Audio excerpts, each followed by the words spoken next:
जय हिंद। Welcome to our channel M G K education. आइए इस वीडियो में देखते हैं परिसंचरण तंत्र। परिसंचरण तंत्र में क्या देखते हैं कि प्लेटलेट्स के बारे में। प्लेटलेट्स को हिंदी में बिम्बाणु कहते हैं। प्लेटलेट्स का दूसरा जो नाम होता है वो होता है थ्रोम्बोसाइट। इसका दूसरा नाम क्या है? थ्रोम्बोसाइट, जिसमें से थ्रोम्बो का अर्थ होता है रुधिर का थक्का और साइट का मतलब सेल होता है, यानी कि कोशिका।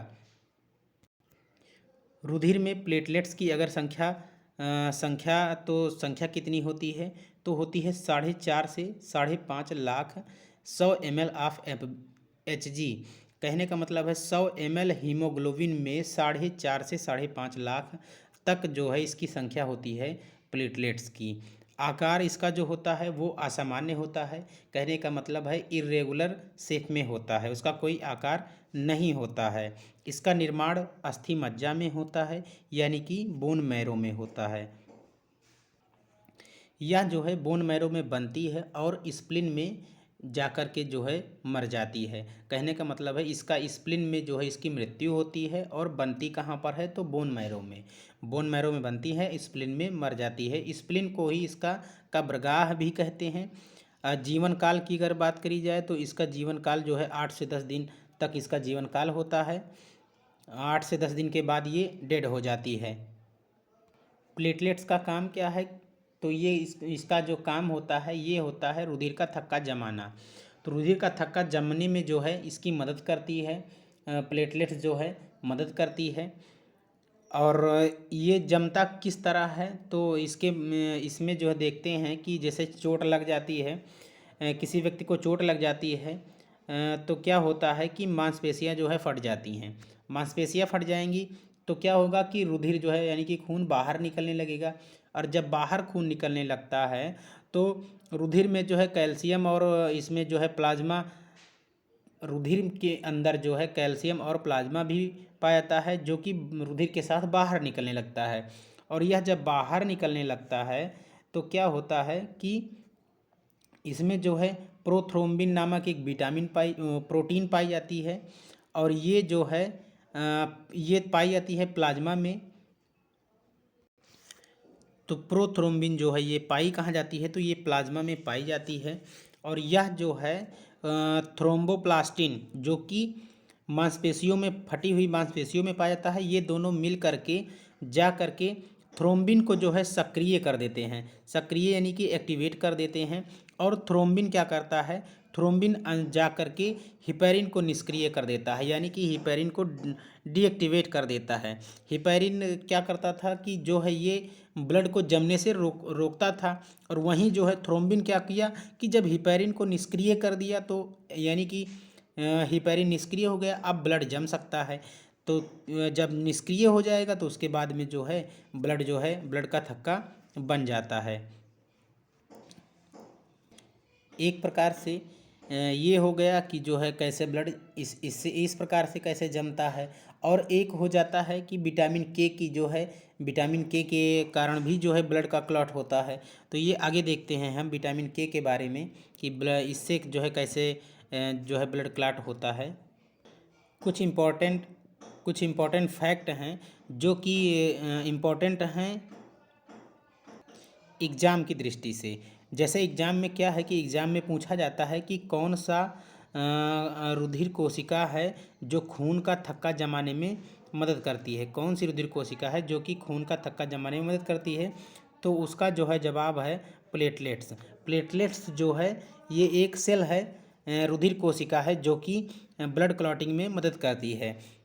और अगला जैसे एक क्वेश्चन और भी बनता है कि कौन सा खनिज है जो खून का थक्का जमाने में मदद करता है। तो खनिज की बात करिए तो कैल्शियम एक खनिज है जो कि खून का थक्का जमाने में मदद करता है। और इसी प्रकार और भी पूछे जाते हैं, जैसे कि हो गया कि कौन सा प्रोटीन है जो खून का थक्का जमाने में सहायक है।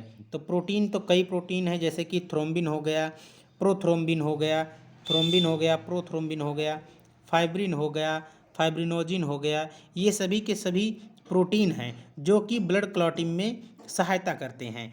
जैसे क्या होता है कि जो थ्रोम्बिन है ये क्या करता है, फाइब्रिनोजिन की सहायता से जो है फाइब्रिन का निर्माण करता है, फाइब्रिन का निर्माण करता है। और यह जो है फाइब्रिन, फाइब्रिन को हिंदी में कहते हैं एकलक। तो ये जो है क्या करता है कि रुधिर को बांध देता है, रुधिर की कोशिकाओं को बांध देता है, जिसकी वजह से ब्लड क्लॉट हो जाता है। कहने का मतलब है कि रुधिर का थक्का बन जाता है। तो एक तो ये हो गया प्रोटीन की मदद से। थ्रोम्बिन जो है फाइब्रिनोजिन की सहायता से जो है फाइब्रिन का निर्माण करता है, और यह जो है फाइब्रिन ब्लड क्लॉट करने में मदद करता है, ब्लड क्लॉट कर देता है। अगला है कि कौन सा विटामिन खून का थक्का जमने में सहायक है। तो विटामिन की अगर बात करी जाए तो विटामिन के जो है खून का थक्का जमने में सहायता करता है। तो ये कैसे सहायता करता है, तो क्या करते हैं कि जो जो फाइब्रिन होता है, जो फाइब्रिन है, ये जो फाइब्रिन है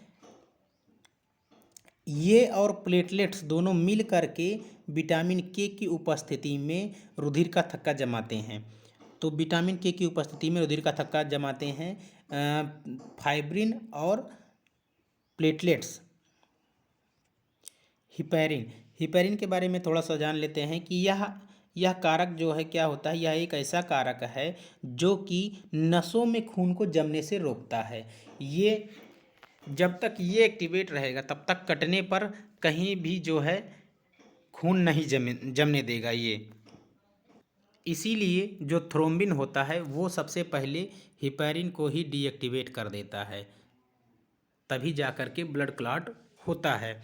इसका निर्माण अगर हम पूछे कि इसका निर्माण कहाँ होता है, तो हिपैरिन का निर्माण जो होता है वो लीवर में होता है, बेसोफिल्स के द्वारा होता है, लीवर में बेसोफिल्स के द्वारा होता है। अब देखते हैं ब्लड बैंक में जो है रुधिर कैसे सुरक्षित रहता है। ब्लड बैंक में जो है खून जो रखा रहता है खून, वो क्लॉट नहीं होता है, जमता नहीं है। तो उसमें क्या क्या मिलाया जाता है, तो कुछ उसमें रसायन मिलाए जाते हैं। मुख्यतः दो रसायन मिलाए जाते हैं, जो कि जैसे कि है सोडियम ऑक्जिलेट।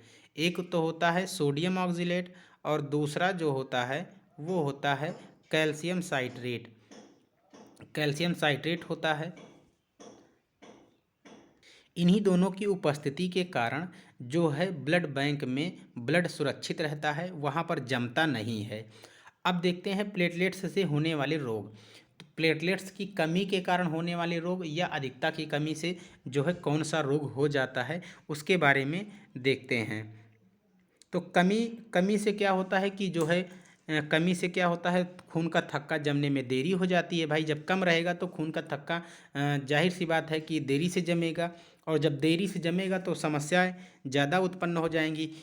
जितना देर से जमेगा उतना ज़्यादा ब्लड बाहर निकल जाएगा शरीर से। और अगर अधिकता की बात करते हैं तो अधिकता में क्या होता है कि एक थ्रोम्बस नामक बीमारी होती है, जिसमें क्या होता है कि शरीर के अंदर का खून जो है शरीर में ही जम जाता है, यानी कि नसों में ही जम जाता है। तो ये तो हो गया अधिकता की वजह से। अब देखते हैं हीमोफीलिया एक रोग है, इसे शाही बीमारी भी कहते हैं। शाही क्यों कहते हैं, क्योंकि ये इंग्लैंड की महारानी के परिवार में सबसे पहले देखा गया था, इसलिए इसको शाही बीमारी के नाम से भी जानते हैं। हीमोफीलिया में होता क्या है कि हीमोफीलिया में भी खून का थक्का देरी से जमता है। खून का जो थक्का होता है ये जमने में लगभग 4 से 5 मिनट ले लेता है। कहने का अर्थ है खून का थक्का जैसे भी कटेगा, कोई मतलब कि कटेगा, तो उसके बाद में क्या होता है 4 से 5 मिनट जो है ये ले लेता है जमने के लिए।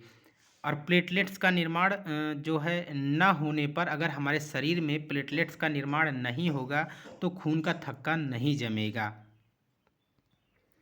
इस तरह के और भी वीडियो पाने के लिए हमारे चैनल MGK एजुकेशन को सब्सक्राइब करें, लाइक करें और शेयर करना ना भूलें। Thank you.